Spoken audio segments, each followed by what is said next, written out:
പുറപ്പാട് പുസ്തകം 24 അധ്യായം. അവൻ പിന്നെയും മോശെയോട്, നീയും അഹരോനും നാദാബും അബീഹൂവും ഇസ്രായേൽ മൂപ്പന്മാരിൽ 70 പേരും യഹോവയുടെ അടുക്കൽ കയറി വന്ന് ദൂരത്തുനിന്ന് നമസ്കരിപ്പീൻ. മോശെ മാത്രം യഹോവയ്ക്ക് അടുത്തു വരട്ടെ, അവർ അടുത്തു വരരുത്.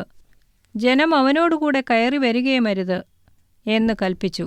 എന്നാറെ മോശെ വന്ന് യഹോവയുടെ വചനങ്ങളും ന്യായങ്ങളുമെല്ലാം ജനത്തെ അറിയിച്ചു.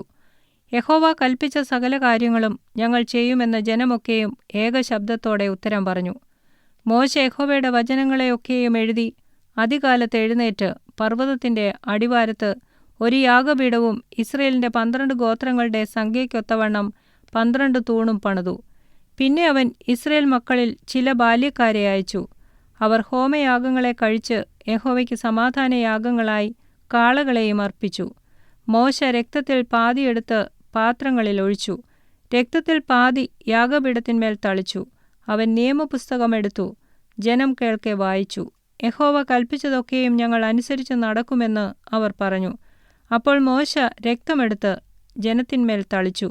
ഈ സകല വചനങ്ങളും ആധാരമാക്കി യഹോവ നിങ്ങളോട് ചെയ്തിരിക്കുന്ന നിയമത്തിന്റെ രക്തം ഇതാ എന്നു പറഞ്ഞു.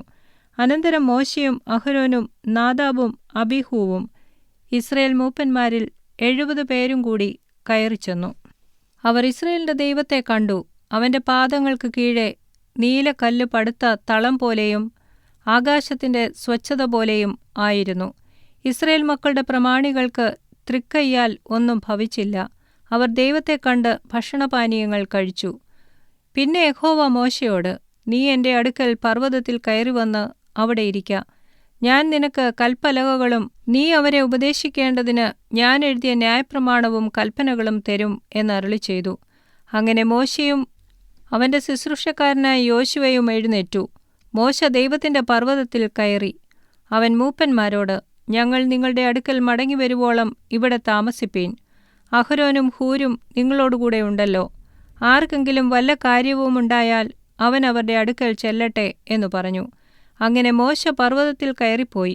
ഒരു മേഘം പർവ്വതത്തെ മൂടി. യഹോവയുടെ തേജസ്സും സീനായി പർവ്വതത്തിൽ ആവസിച്ചു.